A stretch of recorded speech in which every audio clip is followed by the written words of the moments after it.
Hello and welcome to the NBA DFS Slate Breakdown for Friday, December 1st. We are here. We are back. We're breaking it down for the last show of the week. Now, as always, come join us at LionStar. $39.99 per month gets you access to everything we do, all the props, all the DFS for every sport we cover for one low price. Come join us. Come join the fun.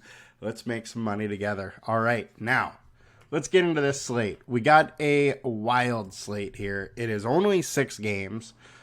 In the giant news is Luka Doncic is out. He and his fiance had their first child. So congrats to him. And for DFS, it makes it wild with incredibly high-owned chalk in Dallas.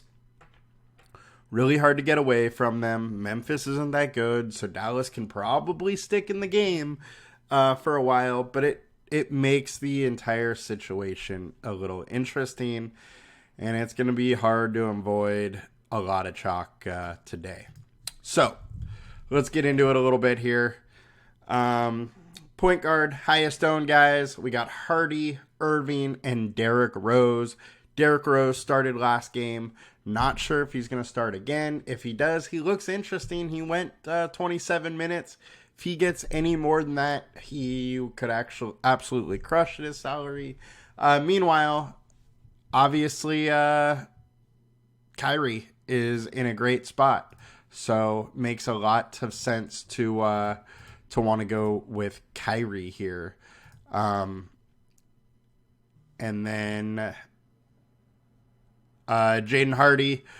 Jaden Hardy, we really don't know what the deal is with him. I think everybody does expect that he would start or at least play significant minutes off the bench. He is a pretty good fantasy producer, so thus his minutes are getting up there. But of these high-owned guys, he is definitely the most shaky as far as what his projection is and, where he could end up. There's the most variables in his than anybody else in this high-owned spot. Kyrie is obviously a smash at his price and how much work he's going to get. If Dallas stays in it, he's going to have to be scoring. Now on to FanDuel. High-owned guys, we got at point guard, we got Kyrie, Rose, and Jalen Suggs. Suggs has just been producing. I do think his salary at 5.9K is starting to get up there a little bit. It doesn't really leave for much ceiling for him, and that's the one issue I have with him. However, it isn't a very, very good matchup. I just wish that price was a little bit lower. Kyrie, we talked about at 8,300. He is an absolute smash, and this 40%, I would expect to be much more like 80%. It is very, very, very rarely that we will project somebody higher than 40. This is a spot where it is going to be higher than 40 likely. Jeremy Sochan, I think he's in a really good spot. Super high total, 237.5. The issue here is, can the Spurs hang in this game? If they can, it looks great. If not, we got a real high total where he may not play that many minutes, but I think he does look really good.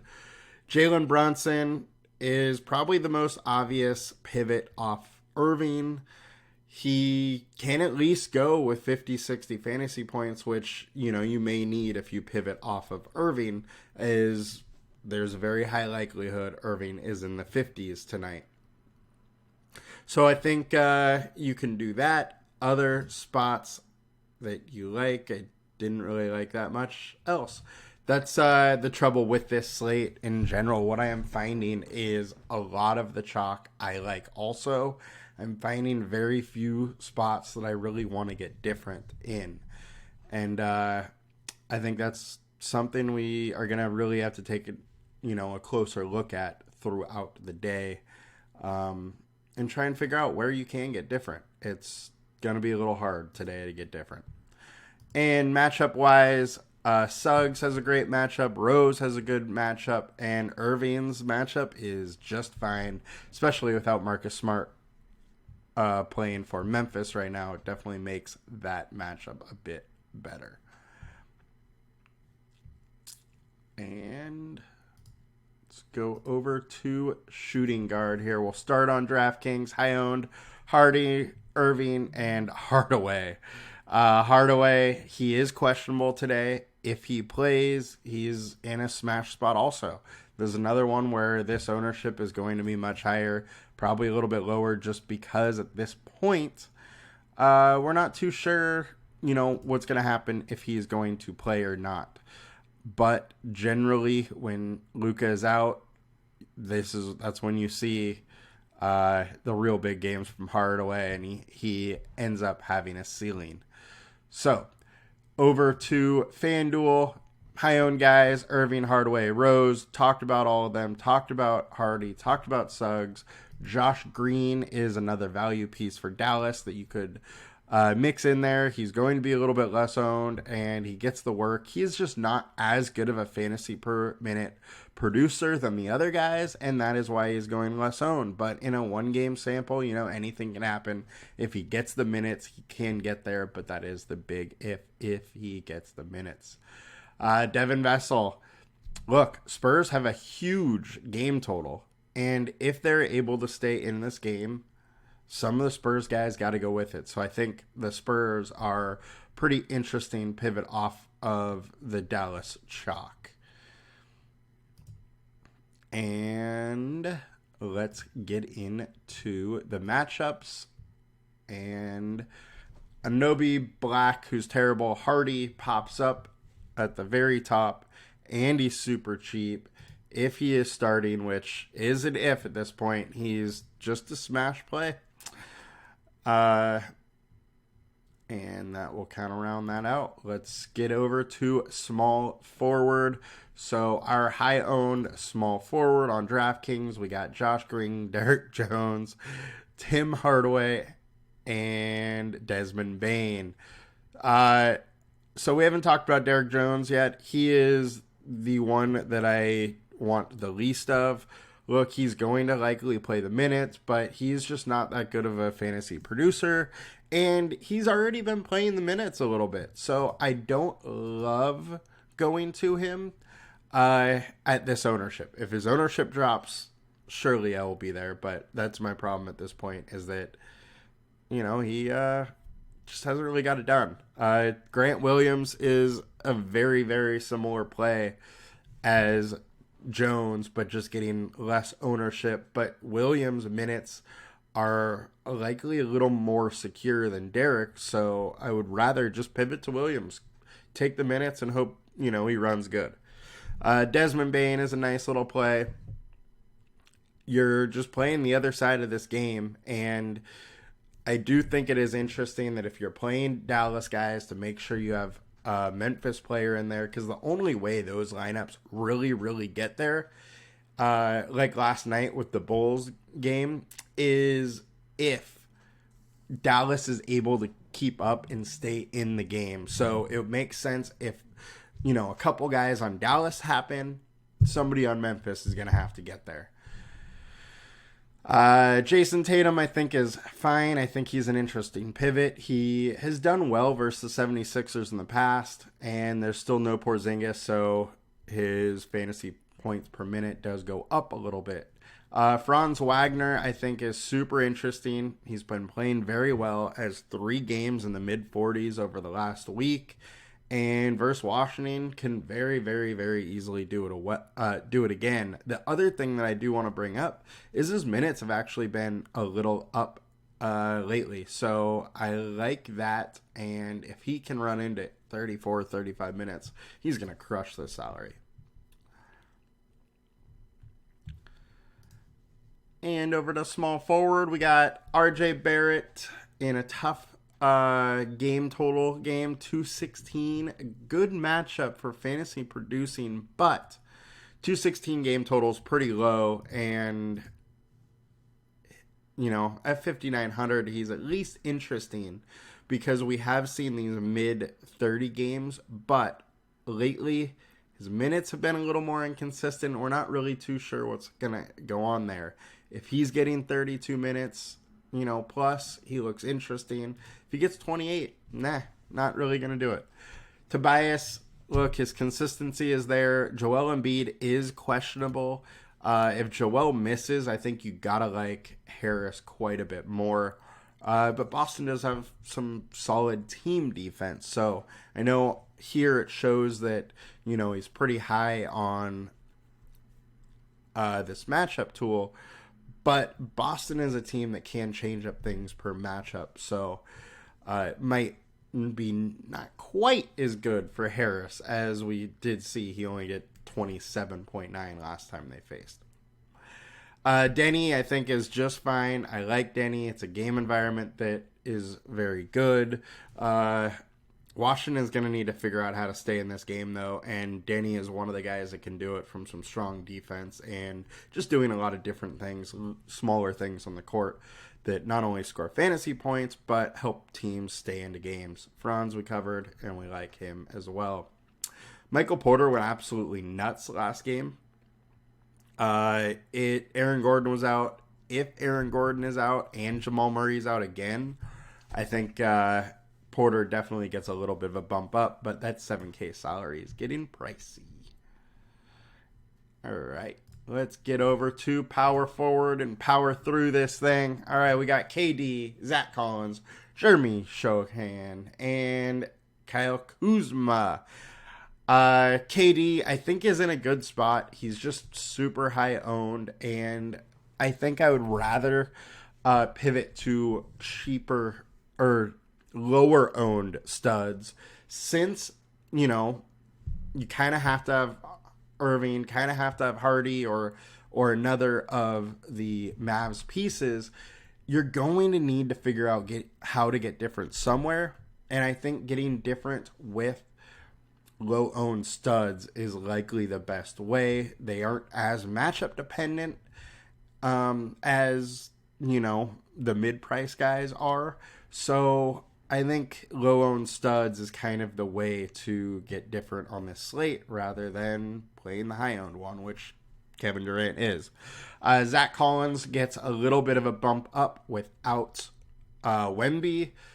The issue is, can they stay in this game? If they can't stay in this game, it's not like his minutes are going up, and he likely doesn't get there. Sochan, we've talked about him. Kuzma, I think, is a very interesting pivot. Not quite as high owned, but he has a real high ceiling, and that's definitely what you need today if you're pivoting off anybody that is a Maverick. So you're definitely going to need to seek out some higher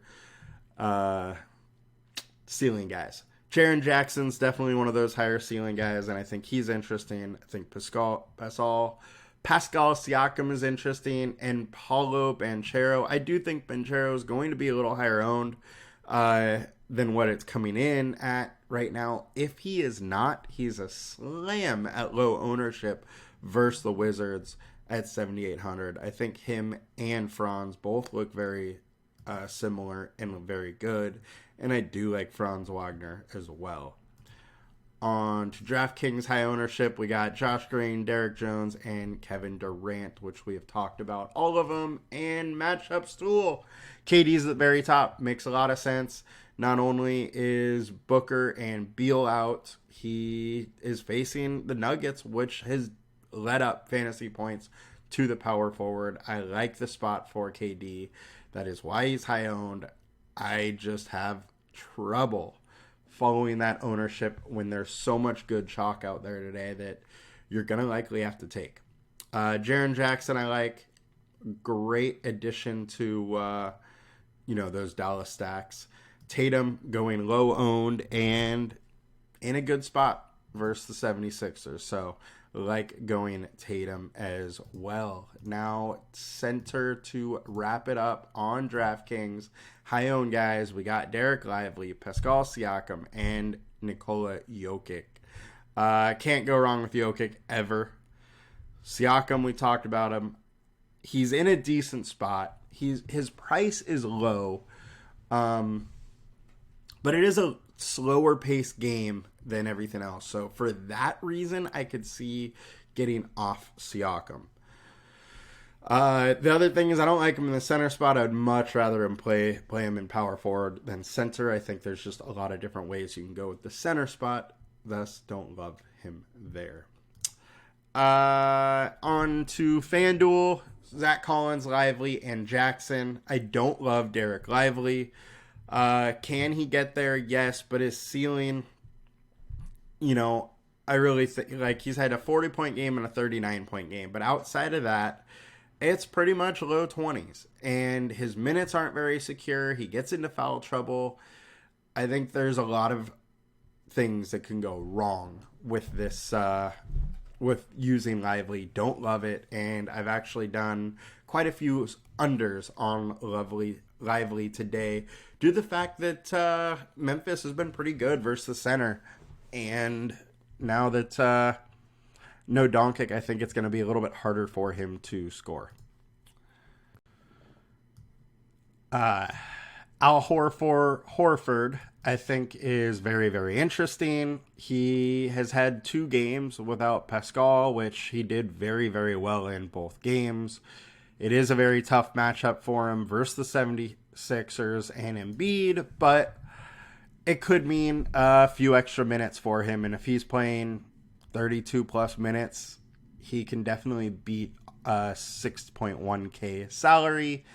And that is all I got for liked players today.